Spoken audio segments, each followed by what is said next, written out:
제가 남편을 만난 건 어느 독서 모임에서였어요.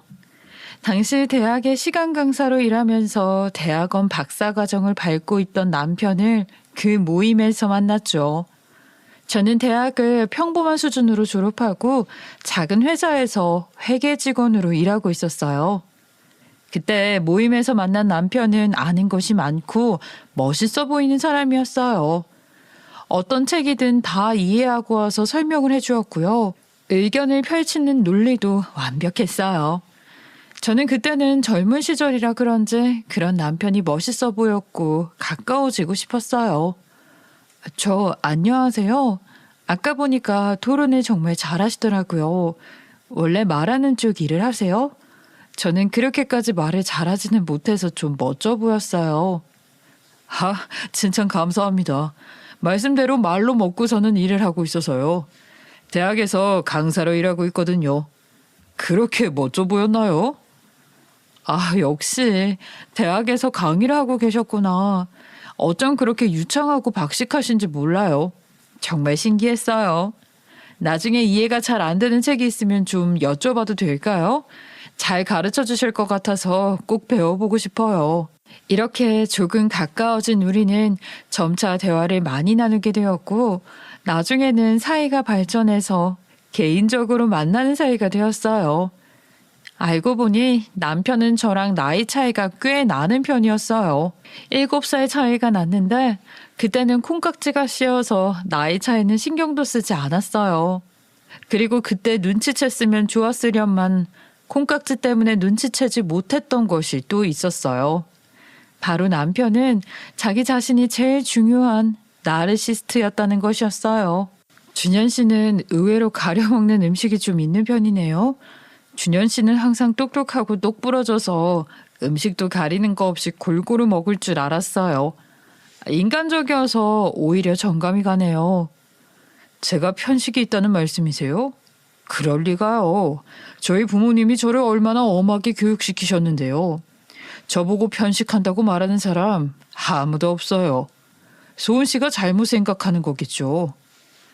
제가 농담을 하든 어떤 말을 하든 간에 남편은 본인이 생각하기에 자기의 장점이 아닌 특성을 이야기하는 것 같으면 발끈하면서 아니라고 부정을 했어요.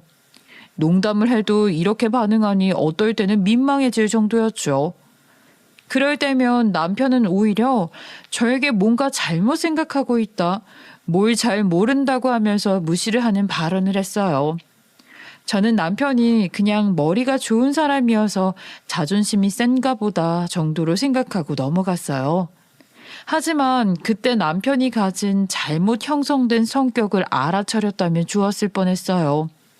어쨌든 남편은 결혼을 목표로 잡았는지 저의 환심을 사기 위해 온갖 방법을 동원했어요.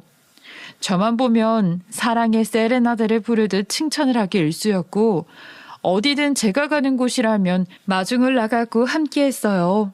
하도 극진히 저를 대접하니 제가 정말 동화 속 공주님이라도 된 것 같이 마냥 행복했어요. 오늘도 자기 덕분에 내내 행복했지 뭐야. 자기는 어쩌면 그렇게 마음씨도 예쁘고 말도 곱게 할까? 내가 진짜 운이 좋다니까. 독서 모임에 나가기를 잘했지. 정말? 고마워. 나야말로 자기 덕분에 행복해. 이렇게 나를 사랑해주는 건 우리 부모님 다음으로 자기인 것 같아. 정말 많이 사랑해? 이렇게 알콩달콩한 연애 시절을 보냈어요. 그리고 저는 명문대에서 열심히 공부하며 강의를 하고 있던 남편과 결혼까지 꼴이 나게 되었어요. 결혼을 한 후로 한동안은 행복했죠. 신혼의 단꿈이라고 말하는 것이 어떤 것인지 알 것 같았어요. 그렇게 결혼 생활이 행복하게 이어질 줄 알고 있었죠. 하지만 시간이 점점 지나자 남편은 본 모습을 드러내기 시작했어요. 그간 저를 찬양하고 행복하게 해주었던 것은 결혼이라는 목적을 달성하기 위한 수단에 불과했던 것처럼요. 그리고 그 아들의 그 엄마라고 시어머니까지 가세해 점차 저를 정서적으로 괴롭히기 시작했어요. 저랑 결혼하고 얼마 뒤 남편은 박사학위를 받았고 정식 교수 임용을 위한 대열에 대기를 하게 되었어요. 대기자가 하도 많아서 언제 정식 교수가 될지는 알 수가 없었어요. 그런데 남편은 박사학위를 딴 이후로는 좀 더 돌변해서 저보다는 본인을 치켜 세우고 과장되게 자랑을 했는데 그때도 그랬어요. 박사학위를 나는 남들보다 훨씬 빨리 땄잖아. 이 정도로 빨리 딴 건 나밖에 없을걸? 내 논문이 워낙 교수님이 좋아하는 주제라서 다른 대기자들보다 내가 먼저 교수 임용을 받을 것 같아. 이번에도 교수님이 술자리에서 나를 가까이 앉히고 격려해 주셨다니까? 내가 생각해도 진짜 나는 머리가 좋은 것 같아. 그렇구나. 그런데 당신 모든 학기를 다 다닌 거 아니야? 저번에 조기 졸업한 사람도 있다고 하지 않았어? 아니, 그냥 궁금해서. 아니, 다른 사람들은 주어진 학기 내에 제대로 졸업도 못하고 질질 끌다가 논문 써서 겨우 졸업한다니까.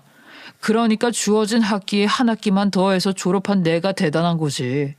당신은 역시 교수 사회를 잘 모르네. 내 말 이해 못했지? 저는 어떤 부분에서 남편이 그렇게 뛰어난 것인지 궁금해서 물어보았지만 남편의 말은 들어보아도 그냥 허세처럼 들렸어요. 그런데 본인은 진짜로 그렇다고 철석같이 믿는 것 같았죠. 남편이 정말로 교수의 총애를 받는다면 저야 좋은 일이니 그때는 그냥 그러려니 하고 넘어갔어요. 그런데 남편은 박사학위를 따고 나자 과도한 자신감이 붙은 것인지 밖에서는 온갖 허세를 부리면서 집에서는 저를 툭하면 무시하고 깎아내렸어요. 여보, 요즘 카드값이 너무 많이 나오는 것 같더라. 최근에 혹시 돈 쓸 일이 많았어? 나도 이제 박사학위 받은 사람이잖아. 후배들 챙기려면 돈도 좀 쓰고 그래야지. 당신은 그냥 회사나 다니니까 이런 거 모르겠지만 교수 사회는 좀 다르거든. 내가 쓸만해서 쓴 거니까 그냥 그렇게 알고 있어. 대체 교수 사회가 회사 사회생활과 얼마나 다른 것인지는 모르겠지만 어쨌든 남편은 시간 강사로 일하면서 버는 얼마 안 되는 돈을 거의 다 쓰고 있었어요. 사실 그 전에는 그만큼 돈을 안 썼다고는 하지만 어차피 돈을 많이 버는 것은 아니었어요. 대학교 시간 강사의 수입은 그리 많지가 않거든요. 그래서 남편은 항상 저보다 적은 돈을 벌고 있었어요. 그런데 그 돈을 마치 기회를 만난 것처럼 다 써버리듯 하니 제 입장에서는 조금 불만일 수밖에 없었어요. 그런데 남편은 갈수록 대화하기가 힘든 사람이 되어갔어요. 남편은 자신이 몸담고 있는 교수 사회만 대단하고 자신의 이후 목표만이 훌륭한 것처럼 이야기를 하면서 저나 친정엄마에게 고마운 줄을 몰랐어요. 남편이 돈을 잘 벌지 못하니 결혼 과정에서도 친정이 많이 도와줬는데 말이에요. 저희 친정엄마는 사실 학교도 중학교까지밖에 못 나오셨고 평생 시장에서 일을 하신 분이었어요. 남편은 그런 엄마가 당연히 자신보다 서열이 낮은 사람인 것처럼 생각을 했고 그것이 행동으로 드러나기도 했어요. 그러고 보니 당신네 집안에는 공부 오래 하신 분들이 없어. 생각해보니까 그렇더라고. 장모님도 중학교밖에 못 나오셨다면서 아버님도 대학 못 가신 거 아니야? 그렇기는 하지. 그런데 왜? 그건 갑자기 왜 물어보는 거야? 그냥 자기네 집안은 공부랑 인연이 없네 싶어서. 우리 양가에서 내가 제일 머리가 좋은 것 같아서 말이야. 나중에 아이가 태어나면 교육은 내가 담당해야겠다니까. 굳이 그렇게 콕 집어 말하자면 틀린 말은 아니었어요. 하지만 굳이 그렇게 딱 집어서 저와 저희 부모님을 깎아내려야만 속이 시원한 것일까요? 저는 남편의 그런 언행이 이해가 되지 않았어요. 그럴 때면 속으로 비웃게 되고 어이가 없었죠. 말 그대로 너 잘났다라는 말이 속에서 올라왔지만 일단은 참고 봤어요. 싸워봤자 남편은 인정을 안 할 거고 제 기분만 나쁠 게 뻔했으니까요. 남편은 본인이 얼마를 버는지, 우리 집 경제에 누가 더 기여를 하는지 같은 것은 그다지 중요하지 않다는 듯이 말을 했어요. 대신 누가 더 똑똑하고 학력이 긴가 하는 것만이 가장 중요한 가치인 것처럼 말을 했고, 자신이 엄청난 사람인 것처럼 말을 하고는 했어요. 저는 그런 남편의 행동이 어이가 없었어요. 그리고 그런 행동을 제발 제 앞에서만 했으면 했죠. 남들이나 다른 가족들이 보면 뭐라고 생각할지 걱정부터 되었거든요. 그런데 남편은 끝끝내 친정엄마 앞에서도 이런 이상한 언행을 해서 제 얼굴이 달아오르게 만들었어요. 내 남편이 이렇게 사회성이 부족한 사람이었다니 전 정말 부끄러워서 숨고 싶은 기분이었어요. 한 번은 친정엄마가 놀러 오신 적이 있었어요. 앉아서 담소를 나누는데 엄마가 이렇게 이야기를 하셨죠. 요새 뉴스에 자주 나오는 그게 뭐니? 3차 산업인가 4차 산업인가 하는 거 있잖아. 요새 그래서 시장에도 그런 거 무슨 장치 설치해 준다고 구청에서 맨날 나와. 그래서 신청하면 전통시장 살린다고 그 키오스크니 뭐니? 그런 거 설치해주고 가기도 하더라. 어머니, 3차 산업이 아니라 4차 산업이요. 아직도 그런 것도 모르세요?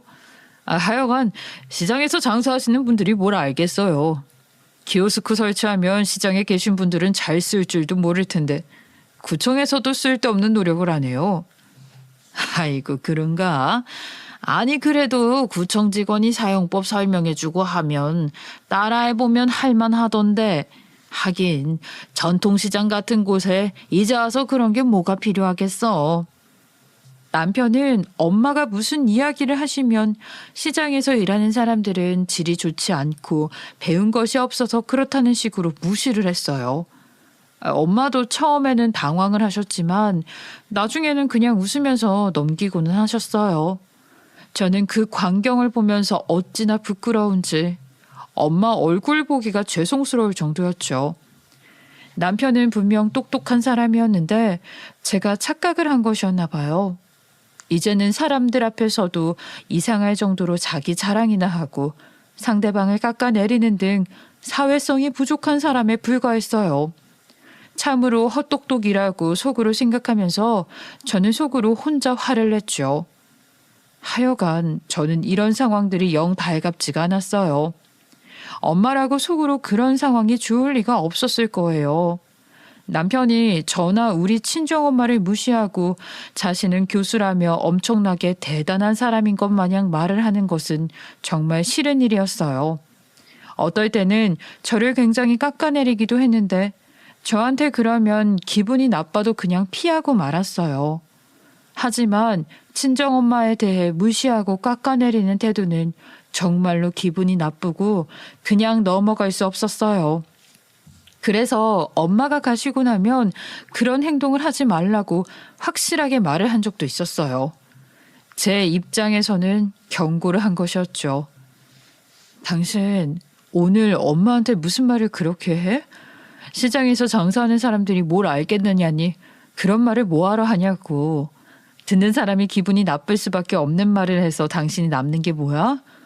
우리 엄마 오랜만에 놀러 오셨는데 굳이 그런 말이나 듣고 가시게 할 이유가 있어? 아니, 난 그냥 장모님이 뭘 잘 모르시니까 불편하실 것 같아서 이야기한 것뿐이야. 왜 이야기하면 안 되는데. 그리고 내가 뭐 거짓말했어? 시장에서 장사하시는 분들보다 내가 공부도 많이 했으니까 가르쳐 주려고 한 것뿐이잖아.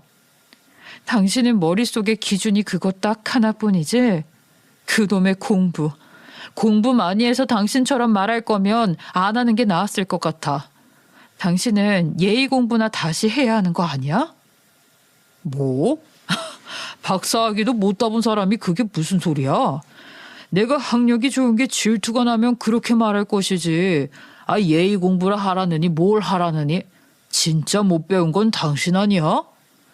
이렇게 말다툼이 되고 나면 대화가 전혀 되지 않았고 제 의도는 파악하지 못한 채 남편은 제가 질투를 한다는 둥 이상한 소리만 했어요. 물론 제가 말을 예쁘게 한 것은 아니었지만 제 입장에서도 화를 낼 수 있는 상황이었다고 생각해요. 그런데 남편은 한 번도 본인의 잘못은 인정을 하지 않고 제 말만 부정하고 저를 깎아내리기 일쑤였죠. 게다가 어쩌다 시어머니가 우리 집에 올 때면 둘이서 쌍으로 같이 저를 공격하듯이 무시했어요. 남편이 먼저 저를 무시하고 깎아내리기 시작하면 뒤이어 시어머니가 재미있다는 듯이 같이 그러시는 것이었어요. 그러면서 친정엄마 이야기까지 나올 때도 있었어요. 전 정말 기분이 나빴지만 시어머니라서 크게 뭐라고 하지를 못했어요. 그런데 그렇다면 남편이라도 그러지 말아야 하는 것인데 남편은 아랑곳 없이 저와 우리 엄마를 무시했어요. 그런 이야기를 하면서 재미를 느끼고 자기가 뭐라도 된 양 느끼는 것 같았죠. 제가 화가 나서 엄마한테 이 이야기를 하면 엄마도 속으로는 저를 걱정하셨지만 그래도 이렇게 말씀하셨어요. 그래도 사위가 나쁜 사람은 아닐 거야. 사돈도 그냥 말을 예쁘게 하는 방법을 몰라서 그러시는 것 같아. 사람이 어떻게 완벽하겠니? 그런 면이 있는 사람들인가 보다 하고 넘겨야지. 아예 어쩌겠어. 속 끓여봤자 너만 힘들다. 이렇게 엄마는 오히려 저를 달래셨어요. 하지만 그런 엄마의 모습을 보면 저는 오히려 더 속이 상했죠. 그냥 그렇게 이해하고 넘어갈 정도가 아닌데 엄마가 참고 넘어가자고 하니 그저 속상할 뿐이었어요. 그런데 엄마 말을 이해하지 못한 것은 아니었죠. 당장 갈라설 것이 아니라면 제가 참거나 넘어가는 수밖에 없었죠. 그렇게 생각하면서 평소 마음을 다스려 왔는데 남편은 제가 그렇게 평화롭게 있도록 놔두지를 않았어요. 한 번은 남편과 시어머니와 함께 엄마가 일하고 계시는 시장에 가게 된 일이 있었어요. 그런데 거기에 가서도 남편과 시어머니는 마치 본인들 같이 급이 다른 사람들이 시장까지 온 것이 대단한 일인 것 마냥 거만하게 굴었어요. 어머, 나는 이렇게 생선 냄새 많이 나는 시장에 온 게 얼마만인지 몰라. 아휴, 냄새 한번 지독하네. 여기서 뭐 사가면 먹을 수나 있나? 말이 좋아서 재래시장이지. 옛날 시장들은 위생 상태가 영 엉망이야. 그러게 말이에요. 그리고 이렇게 싸게 팔아서 돈이나 버나? 원가율을 생각하고 가격 책정을 정확히 해야지. 그냥 대충 정해놓고 깎아달라고 하면 깎아주고 옛날식으로 장사하는 건 못 배워서 그런 거지. 시장을 구경하면서 남편과 시어머니가 이런 소리를 해대니 그 시장 상인들 보기가 민망해서 저는 엄마한테 급히 인사를 드리고 두 사람을 끌고 시장에서 나갔어요. 그 시장에서 일하는 사장님들은 모두 엄마의 지인들이고 그곳에서 몇 년째 장사를 하시는 분들이에요. 그런 분들 앞에서 장사도 해본 적이 없는 남편과 시어머니는 뭐가 그렇게 잘났는지 아주 할 말 못할 말 다 내뱉더라고요. 어쨌든 제가 남편과 시어머니를 끌고 시장 밖으로 나갔더니 두 사람은 눈치가 없는 것인지 머리가 없는 것인지 이렇게 말을 했어요.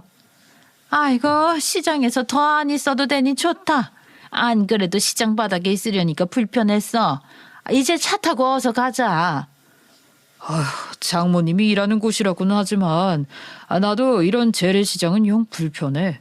냄새도 나고 더럽고. 빨리 집에 가야겠다.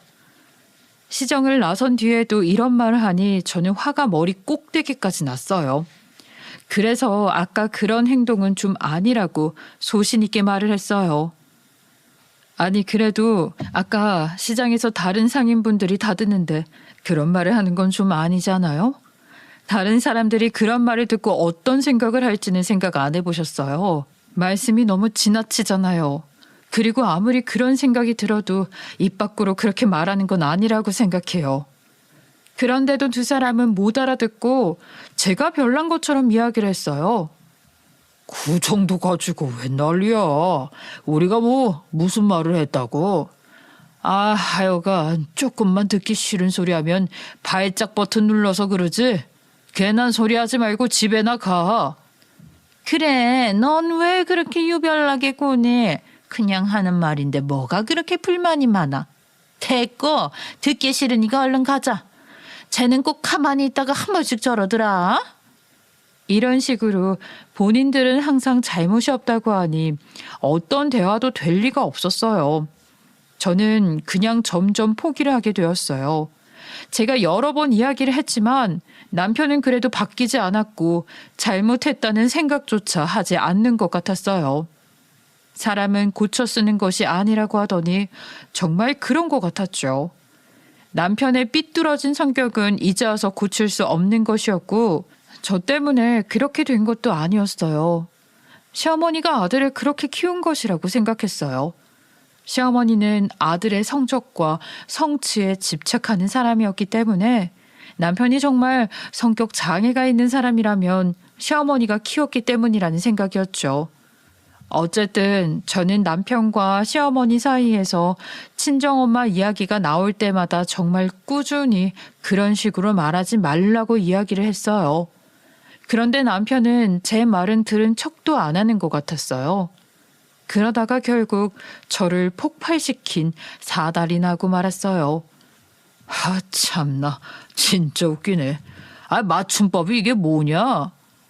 왜? 무슨 일인데? 맞춤법?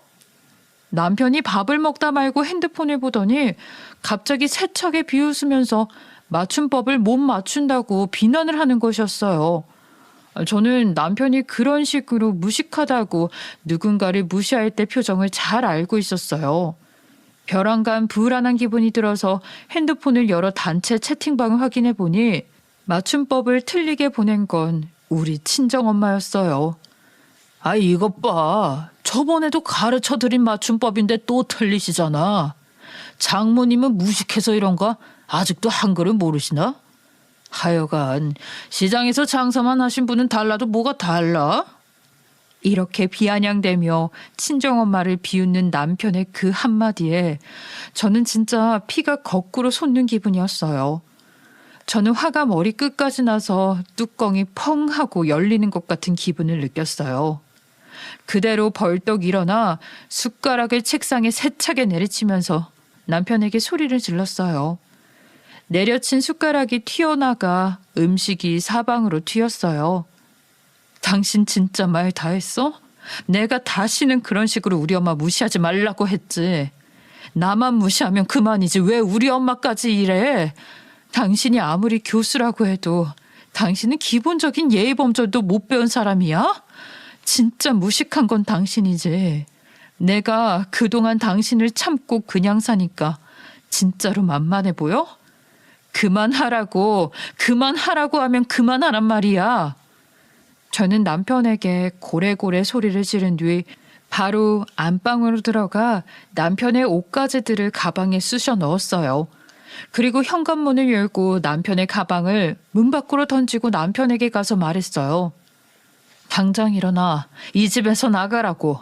난 당신 같은 사람이랑 더 이상은 못 살아. 그러니까 여기서 나가서 알아서 살아. 제가 평소보다 훨씬 더 있는 대로 화를 내자 남편도 조금 당황한 것 같았어요. 남편은 얼빠진 얼굴로 나와 식탁을 번갈아서 보다가 제가 보통 화가 난 것이 아니라고 생각을 했는지 일단 엉거주춤 식탁에서 일어났어요. 저는 그런 남편의 등을 떠밀어 현관 밖으로 내보냈어요. 그렇게 남 무시하기 좋아하고 본인이 무슨 문제가 있는지 깨닫지도 못하는 수준이면 평생 당신 어머니랑 같이 서로 무시하면서 살아. 멀쩡한 나랑 우리 엄마 괴롭히지 말고. 그 교수 명판 하나 믿고 그동안 설쳤지.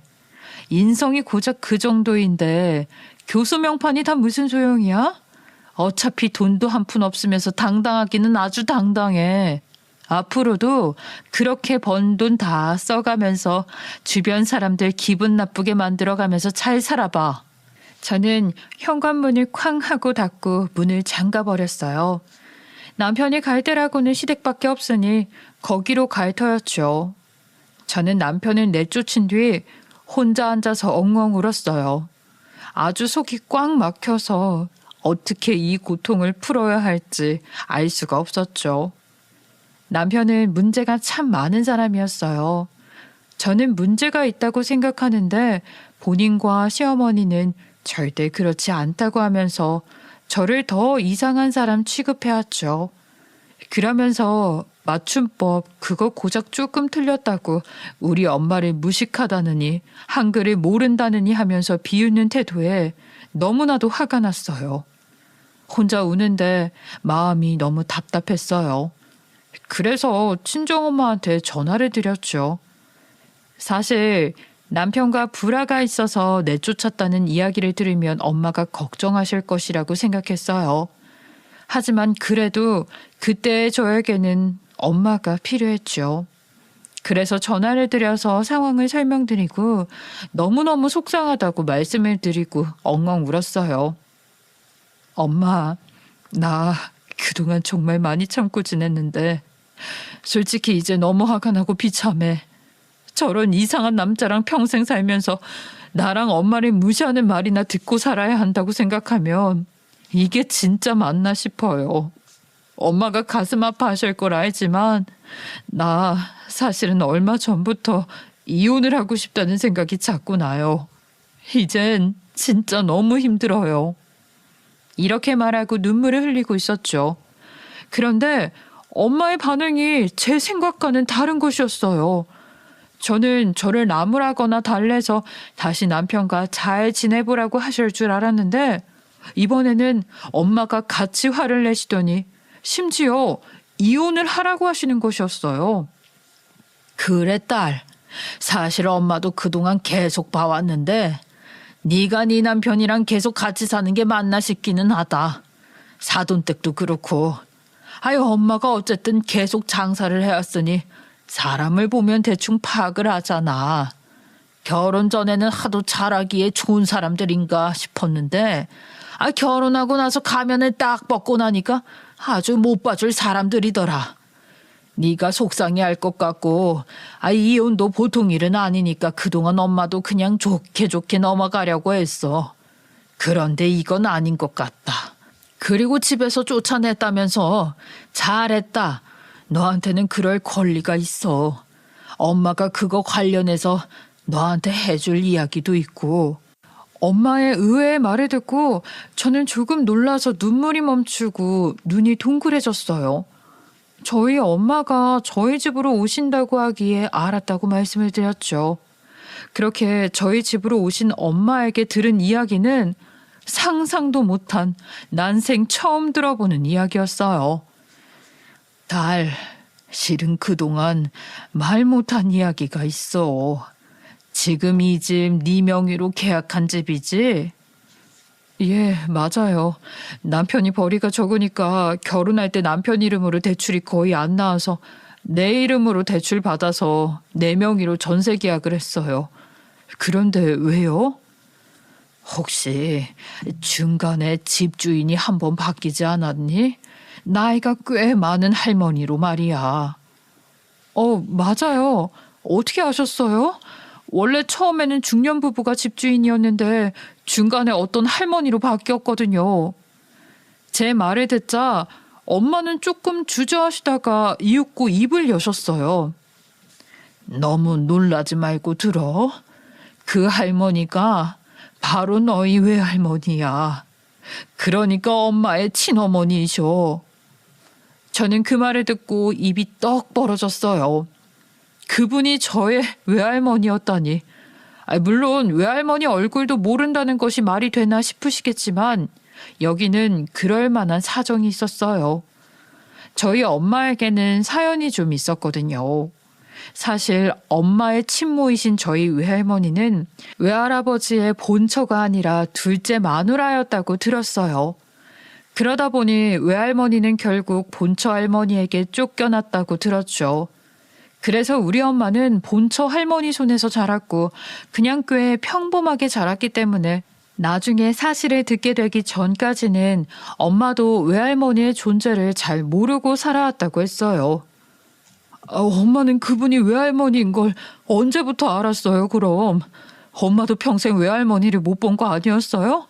나도 평생 외할머니 얼굴은 사진으로라도 본 적이 없는데.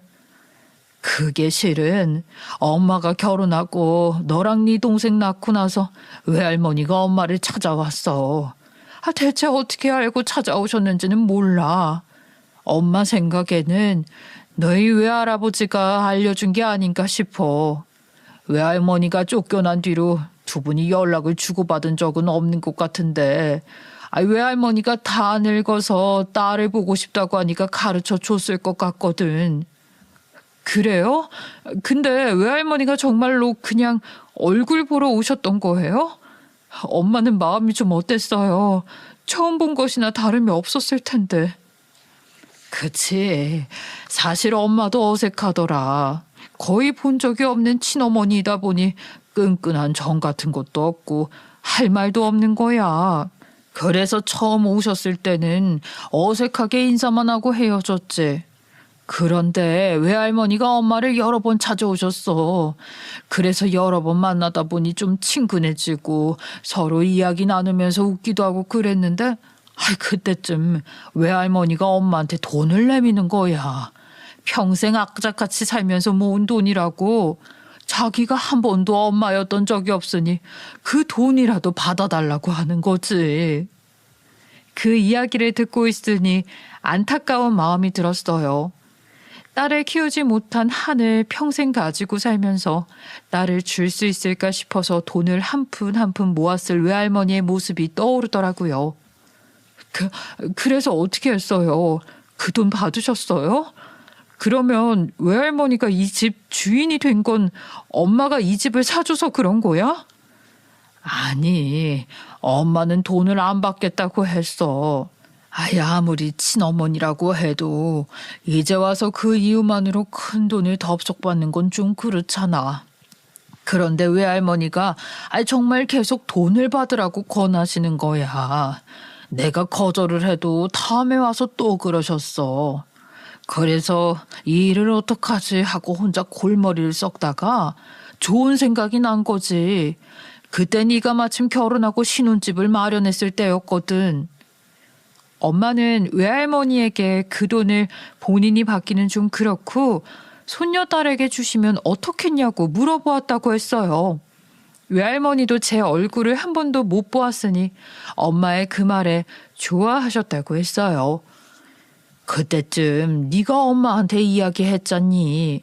너희가 신혼집으로 전세 계약한 집의 집주인이 매매로도 내놓은 상태라고. 매매 가격도 크게 차이가 안 나서 네가 그냥 살 걸 그랬나 싶었다고 했잖아. 그게 생각이 퍼뜩 나더라고. 그래서 외할머니한테 그 이야기를 해드리고 그 집을 사서 나중에 너한테 바로 증여를 해주라고 말씀을 드렸지. 그런데 갑자기 그런 이야기를 하면 너도 놀랄 것 같고 어차피 그 아파트가 가격이 좀 더 오를 예정이어서 일단 외할머니 명의로 구입을 하고 나중에 네 명의로 증여를 하기로 한 거야.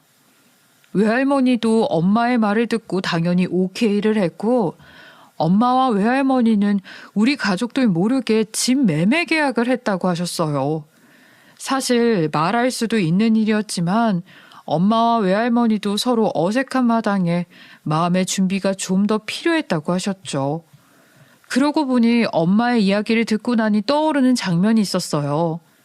집주인이 할머니로 바뀐 뒤 그 집주인이 한번 저희 집으로 인사를 온 적이 있었죠. 그런데 양손에 과일이며 예쁜 꽃 같은 것을 가득 들고 오신 것이었어요.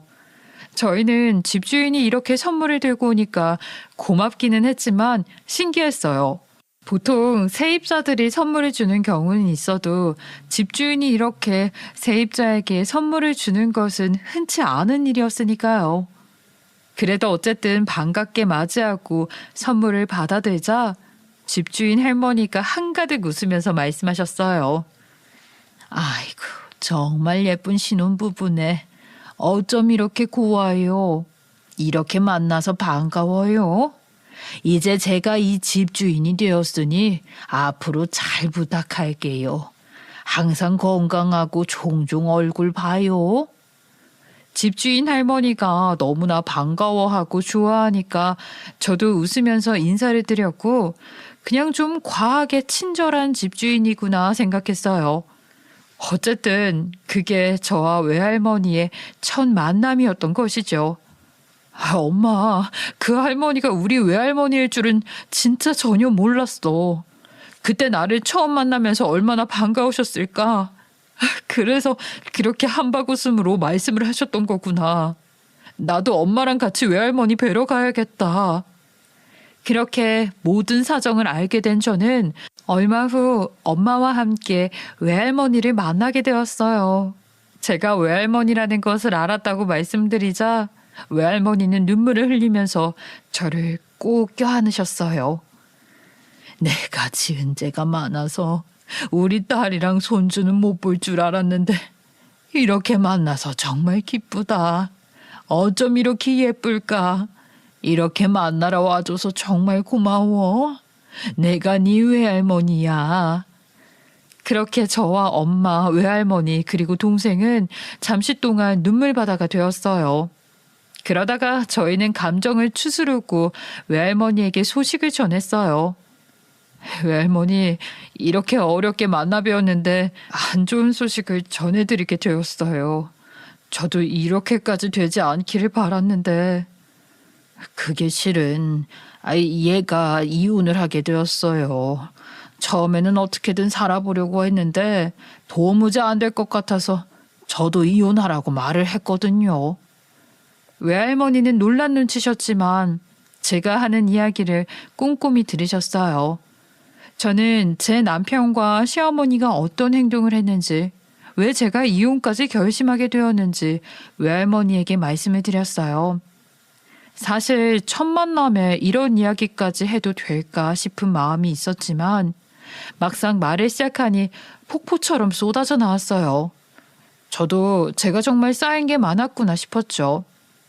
어쨌든 이야기를 다 들은 외할머니가 잠시 침묵하시더니 저를 안쓰럽게 바라보시면서 이렇게 말씀하셨어요.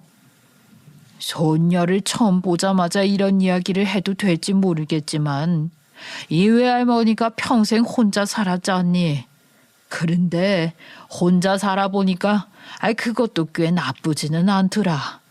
보니까 남편이 제정신은 아니고 마음이 많이 아픈 사람인 것 같은데 그렇게까지 네 마음 상해가면서 평생 살 필요는 없다. 외할머니도 떳떳하지는 못해서 이런 말 하는 게 적당한지 모르겠지만 그래도 지금 네 행복을 위해서는 그런 결정을 하는 것도 괜찮아. 외할머니가 이렇게 말씀을 해주시니 저는 또 왈칵 눈물이 나더라고요. 저를 나무랄 줄 알았던 외할머니가 제 마음을 알아주시고 이렇게 따뜻한 말씀까지 해주시니 마음속에서 무엇인가 울컥 올랐어요. 제가 눈물을 뚝뚝 흘리자 엄마와 외할머니가 저를 위로해 주셨죠. 그 뒤 저와 엄마 그리고 외할머니는 그 못된 남편과 시어머니에게 아주 제대로 대갚아주기 위해서 행동을 시작했어요. 외할머니는 할머니가 구입한 제가 살고 있는 아파트를 저에게 명의 양도를 해주셨어요. 이렇게 되자 저는 좀 든든한 생각이 들었어요. 막상 남편에게 이혼하자고 이야기를 하려고 하니 또 남편이 말도 안 되는 소리로 저를 무시하면서 회방을 놓을 것 같았거든요. 제 탓을 하면서요.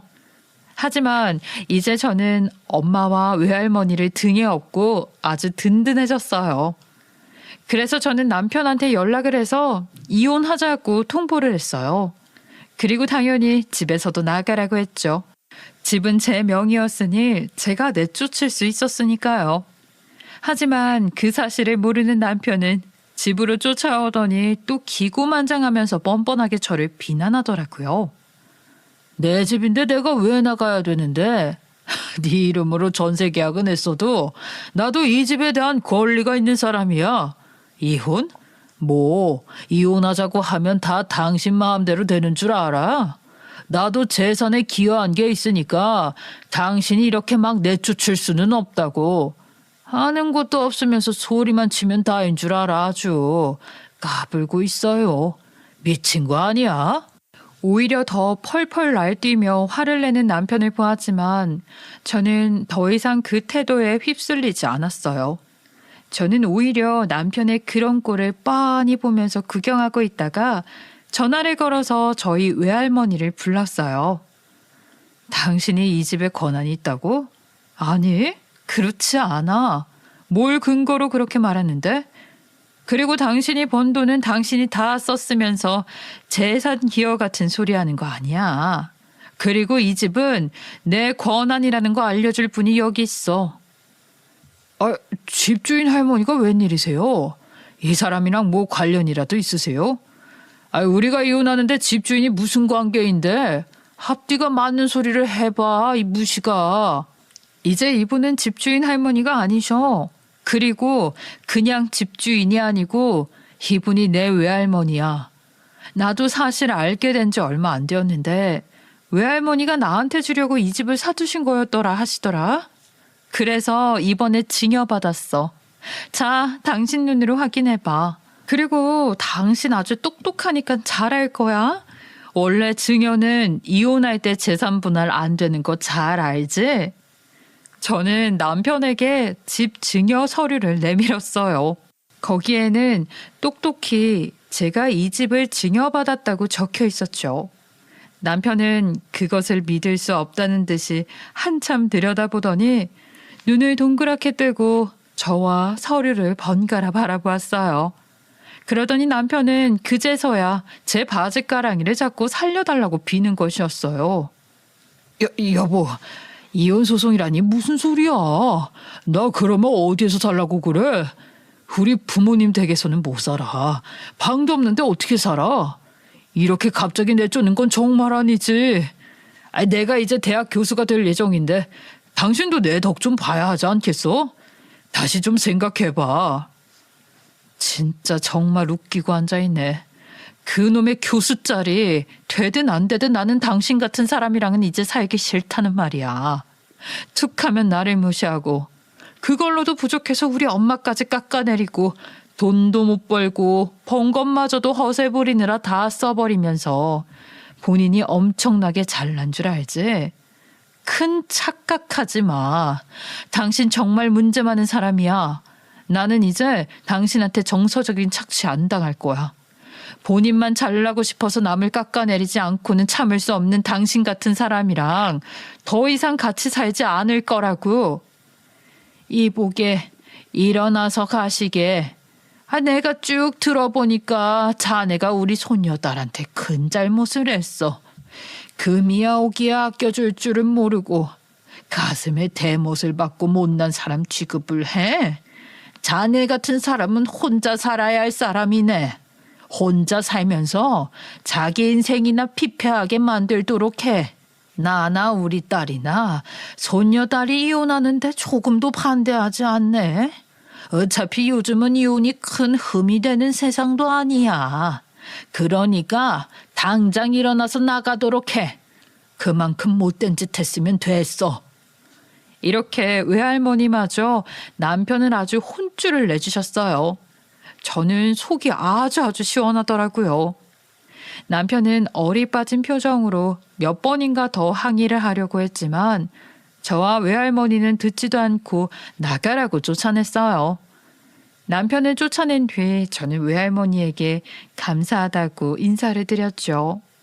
외할머니도 그동안 고생이 많았다고 이제 괴롭힘 당하지 말고 꽃처럼 활짝 펴서 살라고 말씀을 하셨어요. 그 후 저는 이혼 소송을 진행했어요. 변호사를 선임했기 때문에 그 인간을 다시 만날 일은 없을 줄 알았는데 이 인간 중간에 또 찾아왔더라고요.